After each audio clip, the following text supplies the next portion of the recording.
America ने अपनी सबसे महंगी मिसाइल से चीन का जासूसी गुब्बारा फोड़ा तो बाइडेन और जिनपिंग के बीच दुश्मनी चरम पर पहुंच गई।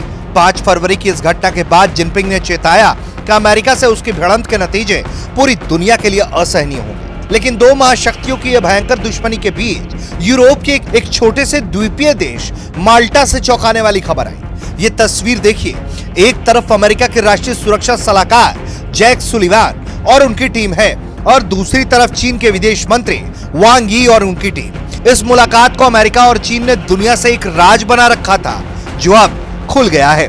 सवाल ये कि आखिर गुपचुप मुलाकात की जरूरत क्या? दोनों देश पूरी दुनिया से क्या छिपाना चाहते हैं? अलग अलग बयान में दोनों देशों ने कहा कि माल्टा में कई बैठकों में हुई बातचीत साफ, ठोस और रचनात्मक थी। अमेरिका ने कहा कि दोनों सरकारें चाहती हैं कि आने वाले महीनों में प्रमुख क्षेत्रों में उच्च स्तर की और भी बातचीत और संपर्क जारी रहे। अमेरिका ने संकेत दिए कि दोनों देशों के बीच जल्द ही सैन्य संपर्क बहाल होंगे। हालांकि चीन ने इस पर कोई बयान नहीं दिया। माना जा रहा है कि नवंबर में जो बाइडेन और शी जिनपिंग की मुलाकात से पहले रिश्तों को बेहतर बनाने की कोशिश की जा रही है। जो बाइडेन और शी जिनपिंग की अगली मुलाकात इस साल नवंबर में हो सकती है। America Asia Pacific economic corporation यानी कि एपेक की बैठक का आयोजन कर रहा है। यह बैठक अमेरिका के सैन फ्रांसिस्को में होगी।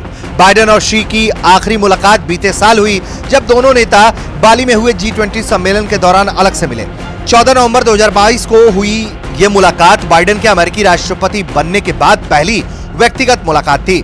इसके बाद अमेरिका और चीन के रिश्तों में जासूसी बैलून विवाद ने जहर घोल दिया। चीन का यह जासूसी गुब्बारा अमेरिका पर मंडराता रहा।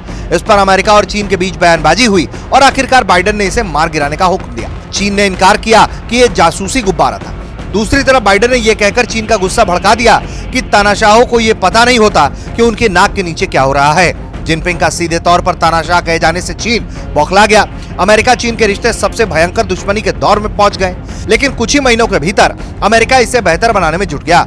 मई में वियना में अमेरिकी सुरक्षा सलाहकार जैक सुलिवान और चीन के विदेश मंत्री वांग यी की मुलाकात हुई। यही नहीं, अमेरिकी वाणिज्य मंत्री जीना राइमोंदो और विदेश मंत्री एंटनी ब्लिंकन और वित्त मंत्री जेनेट येलेन ने इस साल चीन का दौरा किया। अब ये दिखता है कि अमेरिका चीन के साथ अपने रिश्ते बेहतर करना चाहता है। यानी वो भले ही दो देशों को आपस में लड़वाए लेकिन खुद कभी नहीं लड़ता।